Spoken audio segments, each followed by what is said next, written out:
एक गांव में गौतम बुद्ध का बहुत बड़ा आश्रम था। वहां पर एक प्रसिद्ध बौद्ध गुरु रहते थे। वहां पर उनका एक शिष्य बहुत बोलता था। वह हर समय इधर उधर की बातें करता था। जब वह दान लेने के लिए जाता तो हर घर से एक नई कहानी लेकर आता और आश्रम के दूसरे शिष्यों को सुनाता था। एक शिष्य की दूसरे से बुराई करता, चुगली करता और दूसरों के सामने अच्छा बनने का प्रयास करता। खुद के मुंह से ही खुद की तारीफ करता रहता और हमेशा ही खुद को गुरु के सामने सबसे बुद्धिमान और उत्तम साबित करने का प्रयास करता। वह खुद को सभी शिष्यों से अलग और श्रेष्ठ मानता था। उसका कहना था कि मैं एक अमीर घर का बालक हूं। अगर मैं चाहता तो एक आरामदायक और सुविधाओं से भरा जीवन जी सकता था, लेकिन मैं वह सब छोड़कर यहां आ गया क्योंकि मुझे सत्य की खोज करनी है, खुद को जानना है, जीवन को जानना है। इसीलिए मेरा त्याग तुम सबसे बड़ा है।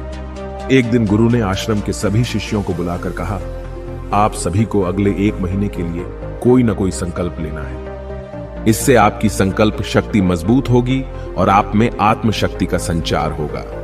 आप सभी अपने सामर्थ्य के अनुसार कोई भी संकल्प ले सकते हैं और यदि 1 महीने से पूर्व आप में से जिसका भी संकल्प टूट जाएगा तो वह अपनी पुरानी दिनचर्या में वापस आ जाएंगे। सभी शिष्यों ने अपनी शक्ति के अनुसार छोटे बड़े संकल्प लिए और गुरु को अपने अपने संकल्प के बारे में बताकर वहां से चले गए। लेकिन वह शिष्य जो खुद को सबसे अलग और बड़ा दिखाना चाहता था, वह सीधे गुरु की कुटिया में पहुंच गया और बोला, मैं कोई छोटा मोटा संकल्प नहीं लेना चाहता, बल्कि खुद की ही जैसे एक बड़ा और महान संकल्प लेना चाहता हूं। कृपया आप ही बताएं क्या संकल्प लेना चाहिए। उसकी यह बात सुनकर गुरु मुस्कुराए और बोले, क्या तुम मेरे द्वारा दिए गए संकल्प को पूरा कर पाओगे? क्या तुम्हारे लिए उसे पूरा करना संभव होगा? शायद नहीं। वह तुम्हारे लिए संभव नहीं है। तुम उसे पूरा नहीं कर पाओगे। इसीलिए तुम खुद ही कोई संकल्प ढूंढो। शिष्य ने कहा, नहीं गुरुदेव, आप जो भी संकल्प मुझे देंगे मैं जरूर उसे पूरा करूंगा।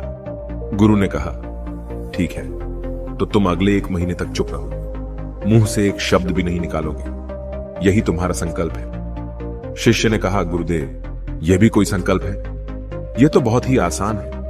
1 महीने तक चुप ही रहना है। आप कोई बड़ा संकल्प दीजिए जो मेरी योग्यता के लायक हो, जिसे पूरा करने में मुझे समस्या हो। गुरु ने कहा, पहले तुम इस संकल्प को तो पूरा करके दिखाओ। शिष्य ने गुरु की बात मान ली और वह उसी समय चुप हो गया और पलटकर कुटिया से बाहर चला गया। उसे चुप रहना बहुत आसान लग रहा था। उसने एक दिन तो जैसे तैसे चुप रहकर काट लिया, लेकिन दूसरे दिन से उसके मन में ना बोलने का बोझ बढ़ने लगा। तीसरे दिन उसे भारीपन महसूस होने लगा और चौथे दिन उसके अंदर एक अजीब सी बेचैनी होने लगी, क्योंकि आसपास आश्रम के सभी शिष्य एक दूसरे से बातें कर रहे थे। वह भी अपना पक्ष उनके सामने रखना चाहता था, उनकी बोलती बंद कर देना चाहता था, लेकिन उसका संकल्प उसके आड़े आ रहा था। इसीलिए वह पूरे दिन सिर्फ मुंह और आंखें बनाता रहता। इसी तरीके से कुछ दिन और बीते और वह शिष्य बीमार पड़ गया। उसका सिर फटा जा रहा था। उसका खाने पीने तक का मन नहीं कर रहा था। वह सिर्फ बोलना चाहता था। वह गुरु के पास गया और उनके सामने बैठकर लिखकर उन्हें बताया, गुरुदेव, मैं बोलना चाहता हूं। बिना बोले मुझे सांस नहीं आ रही। मेरा दम घुटता जा रहा है। मैं अंदर ही अंदर पागल हुआ जा रहा हूं। मैं क्या करूं? संकल्प तोड़ दूं क्या? यह पढ़कर गुरु मुस्कुराए और बोले, संकल्प तो तोड़ने के लिए ही होते हैं, लेकिन जो अपने संकल्प को पूरा कर लेता है वही अपनी आंतरिक शक्ति को बढ़ाता है, और जो अपनी आंतरिक शक्ति को बढ़ा लेता है वह समाज और जागृति की राह पर आगे बढ़ जाता है। संकल्प का लेना भी तुम्हारे हाथ में था और इसे तोड़ना भी तुम्हारे ही हाथ में है। तुम्हारे बहुत से भाई अपने संकल्प को तोड़कर अपनी पुरानी दिनचर्या पर वापस आ चुके हैं। अगर तुमसे नहीं हो पा रहा तो तुम भी संकल्प तोड़कर अपनी पुरानी दिनचर्या पर वापस जा सकते हो। लेकिन याद रहे, अगर आज तुम इस छोटे से संकल्प को नहीं संभाल पा रहे तो तुम अपनी बाकी की पूरी जिंदगी को कैसे संभाल सकोगे? बाकी फैसला पूरी तरह से तुम्हारे हाथों में है। गुरु की यह बात उस शिष्य के दिल में चोट कर गई। वह बिना कुछ बोले वहां से वापस चला गया और खुद को अपनी कुटिया में बंद कर लिया। वह केवल अपने जरूरी कामों के लिए ही कुटिया से बाहर निकलता, बाकी सारे समय कुटिया के अंदर ही बैठा रहता। 15 दिन बीत चुके थे और आश्रम के लगभग सभी शिष्यों का संकल्प अब तक टूट चुका था, लेकिन उसका संकल्प अभी भी जारी था। संकल्प लेने के बाद से अब तक उसने एक शब्द भी नहीं बोला था। सारा आश्रम हैरान था कि इतना बोलने वाला इंसान चुप कैसे हो गया। 15 दिन बीतने के बाद वह दोबारा अपने गुरु के पास गया और लिखकर बताया है, गुरुदेव, मैं बाहर से तो चुप हूं, लेकिन मेरे भीतर बहुत सी आवाजें हैं, बहुत सी चीख पुकार और शिकायतें हैं। मैं अंदर ही अंदर बात करता रहता हूं। मेरा मन तरह तरह के प्रश्न पूछता रहता है। मैं बाहर से जितना मौन हूं, भीतर से उतने ही शोर शराबे से भरा हुआ हूं। क्या इस तरह से मेरा संकल्प अभी भी जारी है? गुरु ने कहा, हां, तुम्हारा संकल्प अभी भी जारी है, लेकिन जब तक लोगों की यह आवाजें तुम्हारे कानों में पड़ती रहेंगी, तुम्हारा मन बोलता रहेगा, क्योंकि इसे तो आदत है बोलने की। तुम भले ही बाहर से चुप रहो, लेकिन तुम अंदर ही अंदर बोलते रहोगे। तुम्हें इन बातों से, इन आवाजों से दूर जाना पड़ेगा। शिष्य गुरु को प्रणाम कर वहां से चला जाता है और सुबह होते ही अपनी कुटिया छोड़कर जंगल की तरफ चला जाता है। कई दिन बीत जाते हैं, संकल्प का समय भी पूरा हो जाता है, लेकिन शिष्य लौट कर नहीं आया। आश्रम में सभी को डर था कि कहीं जंगली जानवर ने उसे खा ना लिया हो। इस बीच उसे ढूंढने की बहुत कोशिश की गई, लेकिन वह कहीं नहीं मिला। सभी गुरु भाइयों ने मान लिया था कि जंगली जानवरों ने उसे अपना शिकार बना लिया है, लेकिन गुरु को ऐसा नहीं लगता था। एक दिन आश्रम का एक अन्य शिष्य गुरु के पास आया और बोला, गुरुदेव, हमारे उस अधिक बोलने वाले भाई के साथ क्या हुआ होगा? क्या जानवर ने उसे मार दिया होगा? गुरु ने कहा, हो सकता है कि जानवरों ने उसे अपना शिकार बना लिया हो, लेकिन उसके न लौटने की एक दूसरी वजह भी हो सकती है। शायद उसे वह मिल गया है जिसके लिए वह गया था। फिर शिष्य ने पूछा, गुरुदेव, क्या ज्यादा बोलना इतना हानिकारक होता है? गुरु ने कहा, इंसान के जीवन के बहुत सारे दुखों में से एक दुख यह भी है कि वह कभी चुप नहीं रह सकता, हमेशा कुछ ना कुछ बोलता ही रहता है। सिर्फ हमारे बोलने के कारण हमारे आधे से ज्यादा दुख पैदा होते हैं। परिवार के अधिकतर झगड़ों की वजह हमारा बेमतलब बोलना ही होता है। हम में से कोई भी चुप नहीं रहना चाहता। हम बस सामने वाले को सुना देना चाहते हैं। जो भी हमारे मन में है सब निकालकर उसके मन में बैठा देना चाहते हैं। उसे समझा देना चाहते हैं कि देख, तू गलत है और मैं सही। और इस तरीके से सब एक दूसरे की सड़ी गली बातों को ग्रहण कर रहे हैं। इस तरीके से सुनने और सुनाने का यह काम जिंदगी भर चलता रहता है। लेकिन इस नासमझी में हम अपना समय, अपना जीवन, अपनी समझ और सबसे महत्वपूर्ण व कीमती पल जो जिए जा सकते हैं, जिनको अनुभव किया जा सकता है, जिनमें आनंद को प्राप्त किया जा सकता है, यह सब खो देते हैं। लेकिन इसके बदले हमें मिलता क्या है? कुछ नहीं, सब व्यर्थ और बर्बाद हो जाता है। इस पागलपन में हमने क्या खो दिया, इसका एहसास केवल कुछ ही लोगों को हो पाता है। बाकी लोग जैसे उन्हें अपने आने का पता नहीं, वैसे ही उन्हें अपने जाने का भी पता नहीं चल पाता। शिष्य ने कहा, तो फिर इसका समाधान क्या है?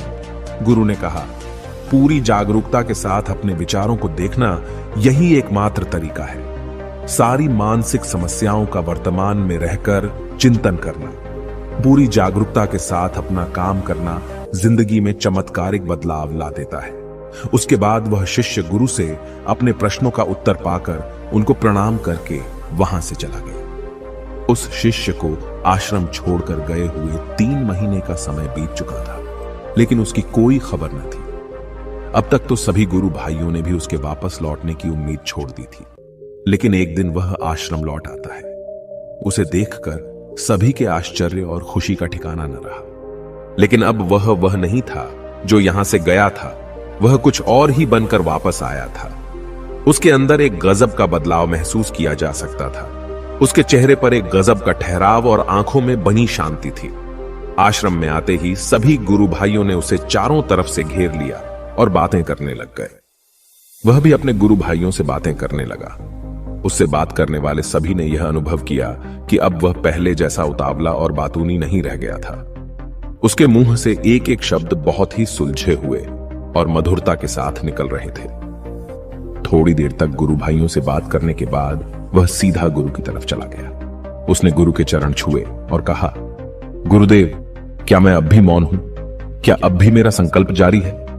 गुरु ने कुछ देर तक शिष्य की आंखों में बड़े ध्यान से देखा और कहा, हां, तुम अब भी मौन हो। तुम्हारे मुंह से एक भी शब्द निकल नहीं रहा और तुम्हारा संकल्प अभी भी जारी है। शिष्य ने कहा, गुरुदेव, जब मैं आश्रम से गया तो मैं मुंह से तो चुप था, लेकिन मेरे अंदर बहुत सी आवाजें थी। मन में बहुत से प्रश्न थे और वह बंद नहीं हो रहे थे। तो मैं जंगल में चला गया, इस उम्मीद से कि वहां मुझे शांति मिलेगी और मेरे मन की बकबक कम हो जाएगी। लेकिन मैं जितना एकांत में जाता गया, मेरे अंदर की आवाज उतनी ही तेज होती गई। मेरे भीतर की पुरानी से पुरानी आवाज मुझे सुनाई देने लगी। तब जाकर मैंने महसूस किया कि मैं कितना गलत कर रहा था। जब मैं अपने परिवार वालों, दोस्तों को और गुरु भाइयों को बुरा भला कहता था तो उस समय मुझे लगता था कि मैं सही कह रहा हूं। जब मैं गुरु भाइयों की एक दूसरे से चुगली करता था और उनका मजाक बनाता, तब भी मुझे यही लगता था कि मैं उनसे बेहतर हूं और मैं सही कर रहा हूं। लेकिन उस दिन मैंने पहली बार महसूस किया कि मैं कितना गलत बोलता था। काफी दिनों तक ये आवाजें, ये शिकायतें मेरे अंदर चलती रहीं, लेकिन धीरे धीरे करके एक दिन ये सारी आवाजें मेरे अंदर से समाप्त हो गई। अब मैं भीतर से भी मौन हो गया। उस घने जंगल में बाहर से कोई बोलने वाला था नहीं और भीतर कोई आवाज बची ही नहीं थी, और मैं उस दिन पहली बार मौन का सही अर्थ समझा। मेरे चारों तरफ बहुत शांति थी। हालांकि अभी भी कुछ आवाजें आ रही थी जो पहले भी आती थी, लेकिन मैं उन्हें सुन नहीं पाता था। पर अब वह सभी आवाजें मुझे स्पष्ट रूप से सुनाई दे रही थी। हवा के चलने की आवाज, चिड़ियों के चहकने की आवाज और पानी के बहने की आवाज, ये सभी आवाजें मैंने पहली बार पूरे होशपूर्वक सुनी। अपने चारों तरफ इतनी शांति मैंने पहले कभी महसूस नहीं की थी। तो इस शांति को भंग करने के लिए मैंने पहली बार अपने मुंह से कोई शब्द निकाला। मैं चिल्लाया, हे ईश्वर, ये कैसी शांति है? सभी कुछ इतना शांत क्यों है? ऐसा क्या हो गया? लेकिन मेरे चिल्लाने के बाद भी शांति भंग नहीं हुई। सब कुछ पहले जितना ही शांत था, बाहर भी और भीतर भी। हे गुरुदेव, मैंने अपने गुरु भाइयों से बात की, मैंने आपसे बात की।